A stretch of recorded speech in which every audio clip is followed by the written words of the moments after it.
Malala. Well, unang-una, nakaranas na rin naman ako ng red tagging bago pa man kina Lorraine at Jeffrey Celis. Pero noong mga panahon na yon, I would say, hindi ko na maalala kung kailan nagsimula in particular. Pero panahon pa ni Pinoy, actually meron na yan eh. Pero mas naging intense nung panahon ni former President Duterte at lalo pa noong nabuo yung NTF-ELCAC. Enzo Recto, kalaban ang katiwalian at kasinungalingan, kakampi sa katotohanan at kabutihan. Pangre-red tag noong panahon ng panunungkulan ni Digong Duterte, mas malala daw. Ayon sa kwento ng sikat na news anchor personality na si Atom Arroyo, ayon po sa kanya, nakaranas siya ng matinding pagre-red tag sa kamay ni na Loren Badoy at ka Eric Celis, mga tuta ni Digong, noon hanggang ngayon. Anyway, noong nakaraang taon nag-file ng kaso itong si Arroyo laban dito kina Badoy at Celis dahil sa pagre-red tag sa kanya, na inaakusahan itong si Atom, lalo na ang kanyang ina na mga anpe-ay daw. At nito lang nakaraang buwan nanalo si Atom sa kaso, at pinagmulta itong si Badoy at Celis na mahigit 2 milyon pesos para sa moral na danyo sa kanilang pamilya. Anyway, para po sa karagdagan pang impormasyon, panoorin po natin itong interview sa kanya. Naghain ng kasong sibil ang journalist na si Atom Arroyo laban kina SMNI host Lorraine Badoy at Jeffrey Celis dahil sa manay paninirang puri at panre-red tag. Kasama ang kanyang pamilya at abogadong si Attorney Tony Lavinia, inihain ni Atom ang reklamo sa Quezon City RTC ngayong araw. Wala raw tigil sa pagkakalat ng kasinungalingan sina Badoy at Celis sa kanilang programa at sa social media. Inakusahan daw ng dalawa ang pamilya ni Atom na konektado sa New People's Army. Wala raw basehan ang lahat ng paratang. 2 milyong pisong danyos ang inihingi ni Atom kina Badoy at Celis. Hindi naman siya nagsampa ng kasong kriminal dahil naniniwala si Atom na hindi na dapat i-criminalize ang libel. Sa kasong ito, meron pang dagdag na problema doon sa kaligtasan ng mga nare-red tag. Dahil alam natin at nakikita natin kung ano yung nagiging epekto nito lalo sa mga walang laban. Bagamat ako naman ay hindi partikular na nangangamba sa aking buhay. Palagay ko meron akong pribilehiyo ng pagkakaroon ng malakas na support system.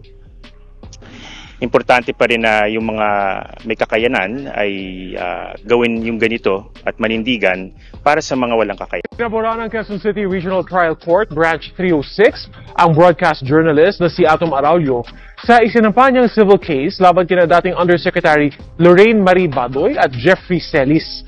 Ayon sa korte, inabuso ni na Badoy at Celis ang kalayaan sa pamamahayag sa pangre-red tag kay Arroyo at ng kanyang inang si Carol Pagaduan Arroyo. Bilang danyos, pinagbabayad ng korte ng mahigit 2 milyong piso sina Badoy at Celis. Sabi ni Badoy, hindi raw siya nababahala. Bigulang umano ang nauna niyang abogado na magbigay ng pre-trial brief sa oras. Natalo umano siya dahil sa technicality. At ganyan din ang binanggit ni Celis sa kanyang pahayag. Kaya hindi sila nabigyan ng pagkakataon para ilatag daw ang kanilang ebidensya sa korte. Aapila raw sila. Kasuhan o mag-seek ng accountability dito sa most notorious red taggers, final namin yung kaso with the express idea na this could be a landmark case, dahil hindi lang naman ako yung nakararanas ng ganyang klaseng harassment. In fact, baka mas malala pa yung nararanasan ng iba. Siguro dahil sa profile ko, mas alam ng publiko yung nangyayari sa akin. Pero in the provinces, grabe yung nararanasan na red tagging. Yung iba nga nakukulong pa, di ba? At yung iba napapatay dahil sa ganung taktika. So ito yung naisipan namin, and I'm very happy na relatively mabilis. Wala pang 2 taon kasi initially akala ko aabot to ng mga 5 taon kasi sinabi rin sa akin ng mga abogado na pag civil case lalo na hindi siya mabilis na gumagalaw at posibleng mahabang panahon ng back and forth. But we have the decision. Of course, this is just the RTC level. But we're ready to face the challenges kasi malamang mag-appeal pa rin yung mga kinasuhan natin. Konting balik tanaw lang, Atom, no? Gaano ba kalala yung ginawang pangre-red tag sa'yo? Nitong dalawang ito, sina Lorraine Badoy at saka si Jeffrey Celis. Malala.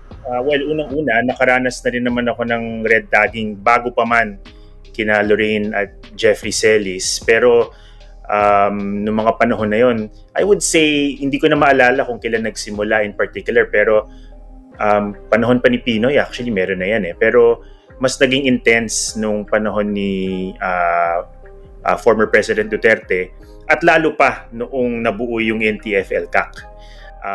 Nung simula parang talagang it's so ludicrous na pagtatawanan mo lang talaga.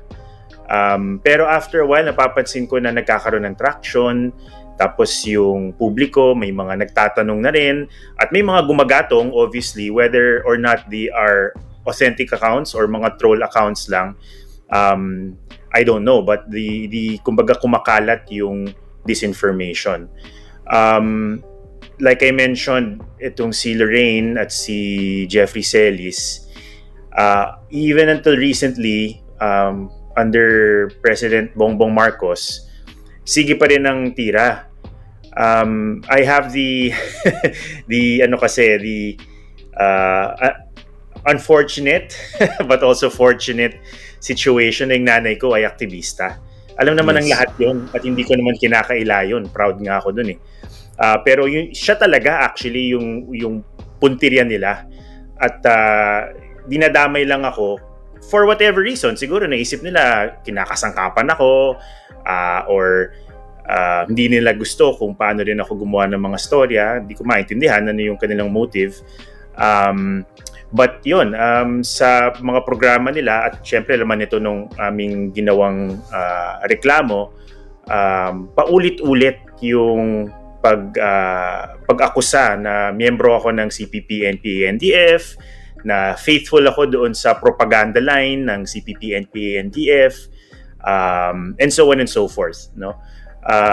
Tapos nakakatawa diyan, Christian, pag may mga lumalabas na ganyan, tapos may mga ibang flavors ng disinformation na parang isipin mo less destructive, medyo innocuous, no? Halimbawa yung sa pangalan ko.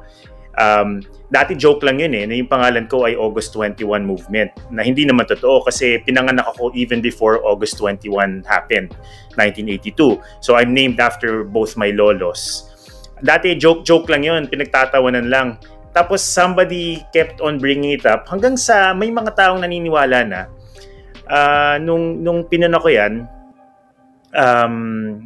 talagang marami din ang nagulat na ganun ang sitwasyon. Pero at the same time, makikita mo talaga kung gaano ka kung gaano ka insidious, tsaka gaano ka effective yung disinformation. Kasi kahit na hindi totoo at kahit na nakakatawa minsan, basta ulit-ulitin, magkakaroon ng traction Eventually may mga maniniwala talaga. Oo nga ang tanong ko dito, kasi napakasimple lang naman yan para malaman nila kung yung reporting mo was following or consistent with the line of the communist movement. Ang dali naman i-content analyze ng lahat ng mga ginawa mong dokumentaryo, report sa television, pati mga panulat mo, no? So, syempre, hindi nila gagawin yan. Ang tanong ko, Atom, when did you start getting worried or taking this very seriously? Itong mga ginagawa sa yung pang-red tag? Siguro, I would say, around the time of the pandemic, palibhasa siguro yung mga tao, lahat wala magawa sa buhay na. Wala magawa. Medyo intense din yung mga attacks. Alala ko na kung ano yung isang particular story na hindi nila nagustuhan. Nung gumawa kami ng docu about yung mga bakwit na lumad na nag-aaral dito sa Metro Manila, galit na galit sila doon.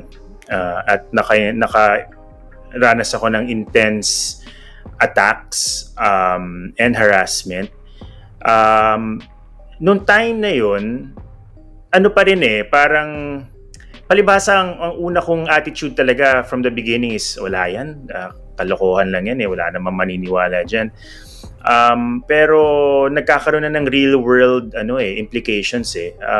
Yun na nga, no? Hindi ko nababanggitin lahat ng mga grupo na at individuals na nag-reach out sa akin. Pero may mga nagsabi talaga na, halimbawa, meron kaming gustong puntahan ng community both for my work with GMA and as an individual sa mga, kasi meron din akong ibang independent work na ginagawa. Sinasabi talaga sa akin na, alam mo, mainit dito ngayon at hindi namin alam kung ano ang posibleng mangyari kung magpunta ka.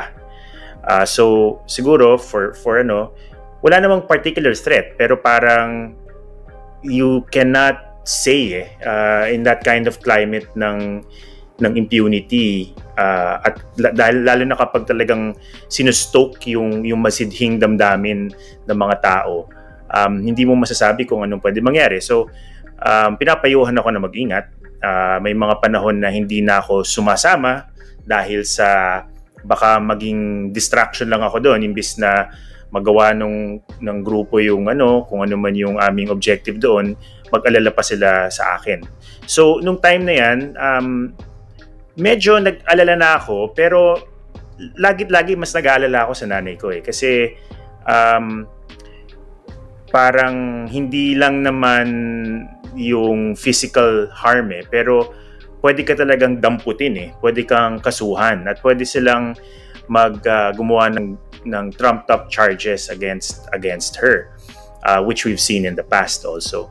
So parang given all of that, and this is something na ikukwento ko sana kanina na wala sa isip ko. Ang isang ironic dyan, parang sila pa yung kumbaga nang-uudyok, nang babluff, parang kung di totoo, edi magkaso kayo, tinan natin, doon kayo, magkaso kayo ng libel o ano pa man. Edi sabi ko, sige, magkaso tayo, subukan natin. Sila pa yung matapang no?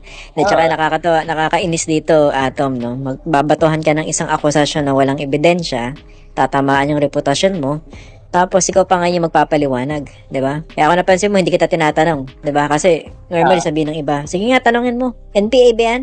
O kita mo, hindi ma-deny. Kasi don't even want to dignify it. Diba? It's unfair to the subject of red tagging. Ganun ka-vicious tong mga ito, Binanggit mo yung apekto dun sa iba mong ginagawang trabaho. Pero dun sa trabaho mo bilang isang journalist, paano naka-apekto itong intense red tagging? For instance, dumating ba yung mga punto na parang napapaisip ka, wag ko na kaya ituloy itong story na ito, okay, wag ko na kayang i-tweet ito, wag ko na kayang puntahan ito, dahil, alam mo na, masyado nga mainit. Meron bang mga ganun pagkakataon? Well, to be fair, hindi naman ako napigilan na gumawa ng isang storya dahil sa nararanasan kong red tagging, especially in my work with GMA. Of course, when you work with a big organization like GMA, kahit papano, you feel the protection of the institution. Parang hindi naman yun basta-basta lang na maisasantabi ng mga may maitim na balak, ika nga. Pero alam mo naman na minsan hindi mo rin napapansin, may mga moments din na kumbaga mag-self-censor ka. I don't mean self-censor per se, but parang yung na-imagine ko pa lang kung ano yung hassle ng kailangan mong harapin na puna o di kaya mga atake. Medyo it makes you think twice about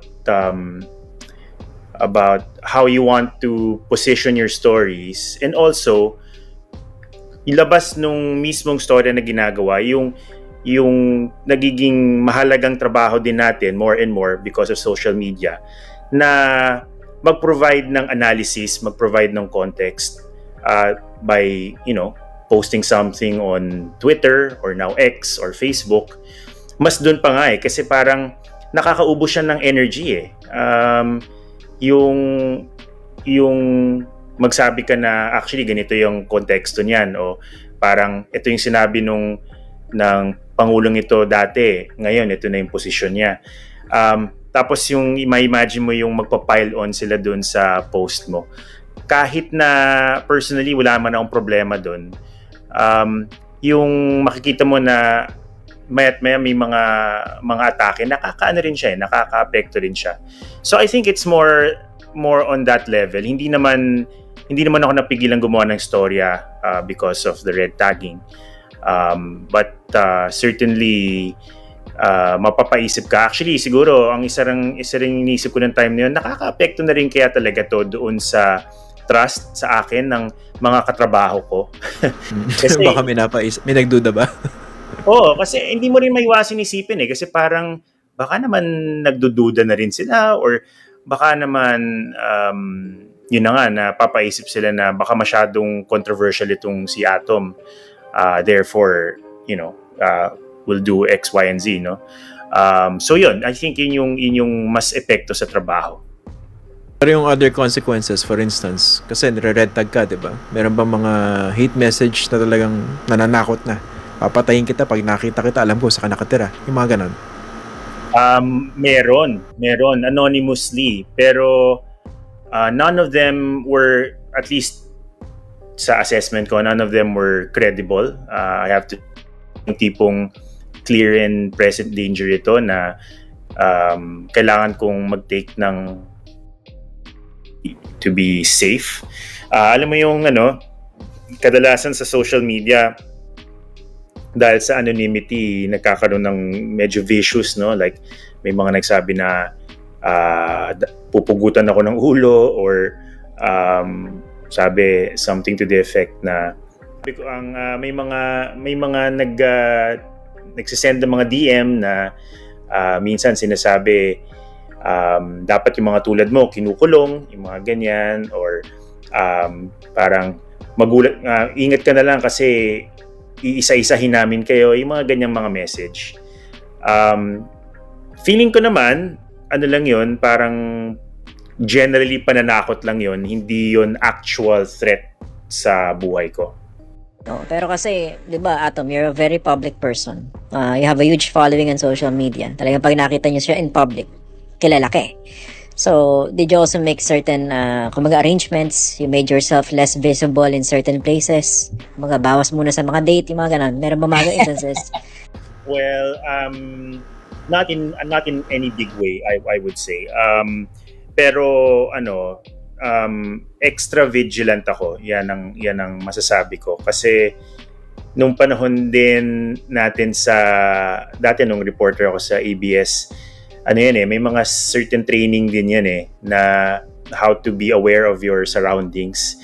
Napakwento na ako. Pero isinapuso ko yun na kunyari, itong lugar na to, pag may nangyari dito, saan ako pupunta?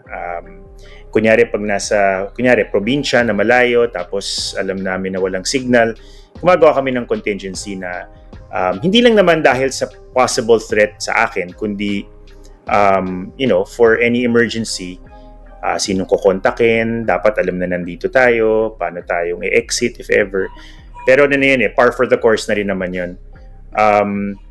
Again, I would say na maswerte pa ako sa lagay na ito dahil meron akong malaking organization na rin-represent. I'm relatively high profile in a sense. And therefore, yung ganung klaseng situation ko, tingin ko nagbibigay din ng konting protection yun Lalo na mainstream media, nakikita sa TV.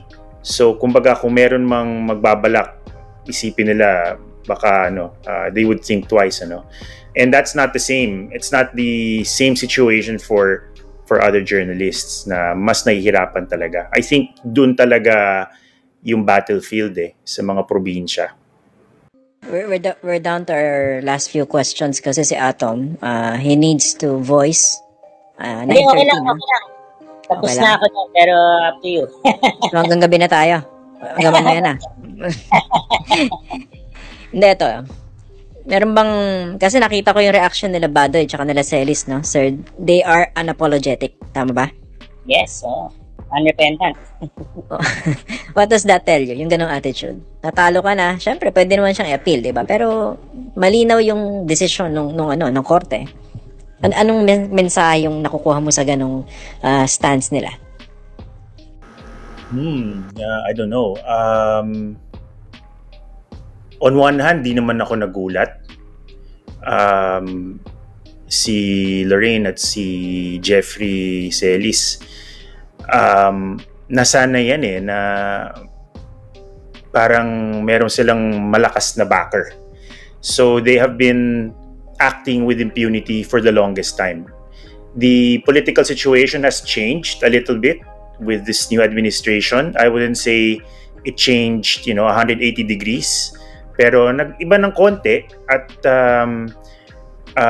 hindi na kasing tatag yung pader na kanilang sinasandalan noon. For one thing, hindi na naman opisyal ng gobyerno si Lorraine Badoy. Pero number one, I feel like ito ay attitude ng isang tao na hindi talaga kailangan managot sa kahit na sino for the longest time. Kumbaga, yun na nga, siguro nagkaroon ng impression na hindi untouchable siya, no? On the other hand, naintindihan ko rin naman kapag natalo ka sa kaso tulad nito, and in a big way, kasi the decision of the judge was pretty unequivocal about the fact na talagang, alam mo yun, talagang in-outline talaga niya kung ano yung mga dahilan kung bakit malicious yung red tagging at ibinigay pa yung danyos na hinihingi namin ng buong buo. So I can imagine na if you're hurting like that, there are two ways to face it. Either mag-capitulate ka or mag-double down ka, and nag-double down sila, and that's okay. Okay. Of course, may mga nagtatanong dito, paano raw ba masisingil yung 2 million damages that you were awarded? Pero of course, I'd like to clarify, this is more than money. Diba? Yeah. Yung panalong ito, this is well beyond money. Pinaliwanag naman ni Atom kung bakit civil case yung ruta na kanyang kinuha. Because he doesn't believe, like many of us, doon sa sinasabing criminalization ng libel. In fact, ang advocacy is decriminalization of libel. Pero yung tanong na yan, paano ba masisingil yan? Yung damages that you were awarded? I'm not sure. I'm not a lawyer, no? But I think may mga sinasabi sila na parang execution pending appeal, execution of the order to pay. I don't know how that will work. Sabi naman nila, hindi naman ito yung pwedeng baliwala mo lang, no? Talagang kung hindi susundan yung utos ng korte, there are ways for the court to exert pressure on them. So we'll see kung ano yung magiging strategy in the next few months. I would also say na yun na nga, no? Thank you for saying that and for bringing that up. No? This is really more than the money, pero at the same time, we wanted to put something substantial, sabi nga ni Dean Tony. Kasi hindi naman to parang laro-laro lang na hihingi ka ng danyos na 1 peso, talagang super symbolic. We actually considered that in the beginning na, sige, dahil sa we just want to make a point here, baka pwedeng litan lang yung damages. Pero parang it's wasting the time of the court on the other hand, kung gagawin mo yun. So something substantial, I mean, 2 million is, for somebody like Lorraine and Jeffrey Celis, I think kayang-kaya nila yan. In fact, hindi mo na malalagay ng price tag kung magkano yung pinsala na ginagawa nila. Definitely it's more than 2 million in my mind, pero tingin ko okay na yun para lang just to show na it's a substantial amount, but it's really not about the money per se.